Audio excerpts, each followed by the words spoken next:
Syederlun Hamidah berusia 40 tahun, istri dari Muhsin berusia 44 tahun yang merupakan nelayan sangat mengharapkan rumah bantuan layak huni untuk ia tempati bersama keluarga kecilnya. Di mana sebelumnya rumah yang ia tempati telah roboh akibat angin kencang yang terjadi pada Sabtu 17 September 2022 malam lalu. Kini, Muhsin dan istrinya Hamidah mendapat bantuan biaya tukang untuk rehab rumah yang disewakan oleh warga dari Lazis Muluk Semawi sebesar 2,4 juta rupiah.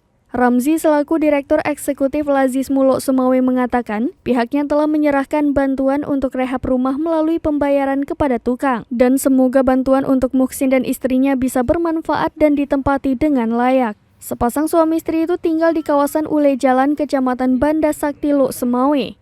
Bangunan rumahnya yang roboh berdinding papan beratap rumbia itu dibangun di atas tanah wakaf sebuah dayah di kawasan tersebut.